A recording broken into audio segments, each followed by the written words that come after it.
Ayan, sa front na tayo, no? So, sa front, dito, para makuha natin yung unique opening, so, ang gagawin natin ay bus,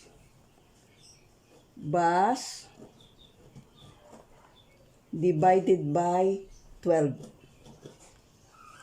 Yung lapad dito at yung haba, pareho. So, ang base nito ay 36 divided by 12 equals 3. So, katay ng 3.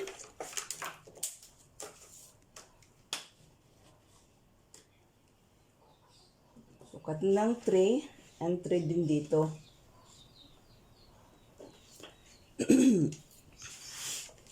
So, ayan siya.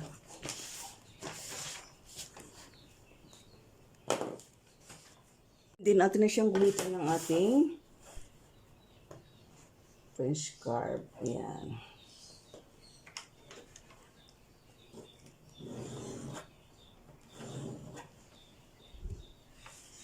Ayan siya. Ngayon, kukuhanin natin ang sukat ng balikat. Ang balikat ay 7.5. 15 naman ang kalahati. 15 naman ang buo. Katapos, ang kanyang kalahati ay 7.5. So, bababa tayo ng 1.5 inches. So, 1.5 inches. Ayan.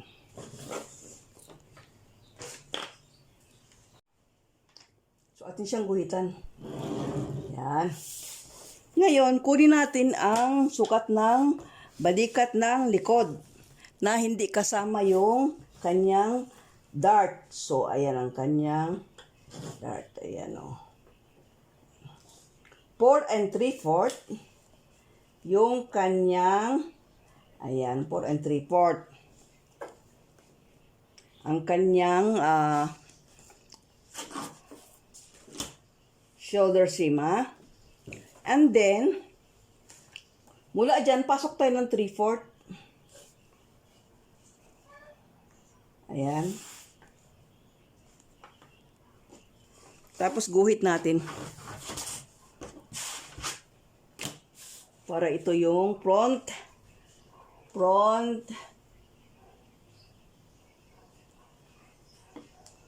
Ayan. So, ayan siya. Back with front chest. Ayan. So, ito, i-divide natin ngayon sa tatlo. So, ayan.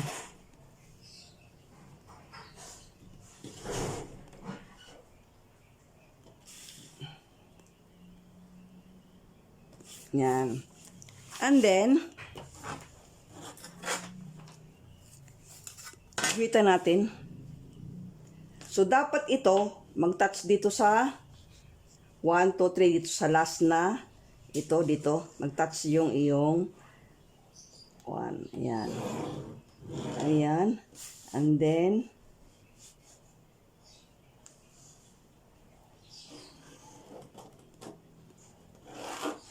so, ayan siya.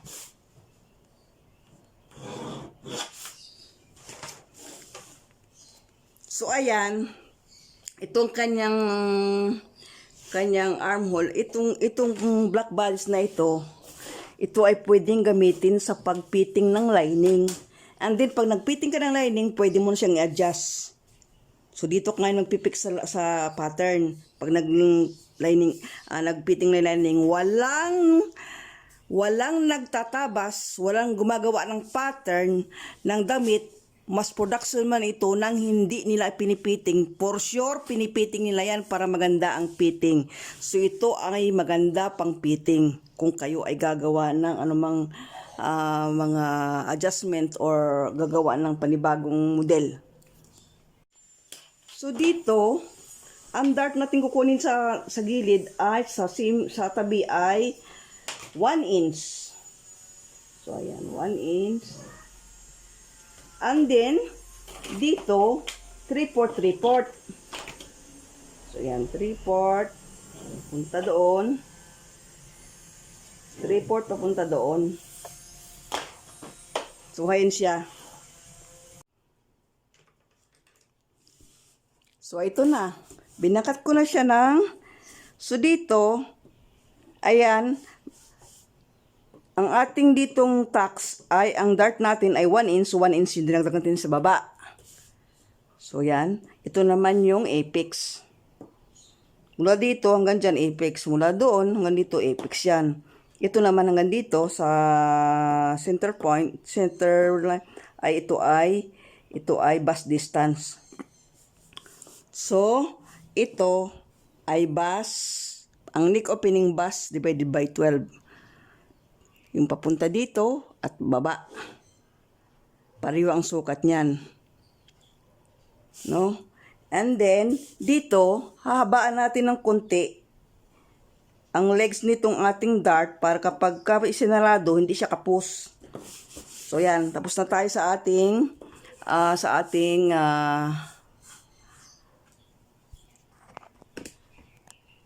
ating black bodies. So, ito ay the easiest way.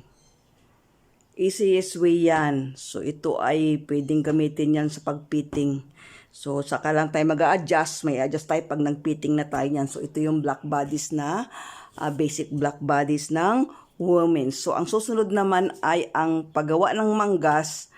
So, sa sunod na video naman yon. So, ito, ginawa ko ito sa inyo. Tagalog na Tagalog para sa gustong matuto ng pag-umpisa ng paanong mag-drop ng pattern. So, ito yung basic. So, hindi tayo lalayo dito. May nagsasabi na ito daw ay, konting bagay ito, pero ito yung foundation ng ating paggawa ng pattern. So, ito lahat yung panggagalingan ng foundation ng ating o baseline ng ating mga pattern na gagawin. Pwede tayo anytime gumawa ng pattern sa scratch, pero nababase dito sa basic na ito na black bodies. So, wala pa tayo dito sa skirt. Yung skirt naman sa susunod, yung basic skirt black naman tayo. So, yan tayo. So, dito muna tayo sa women's black bodies. And then, susunod naman ay yung wala siyang dart. Yung tuturo ko sa inyo. So, hanggang dito na lang at abangan ninyo yung aking paggawa ng manggas nito. So, bye for now. See you in my next video.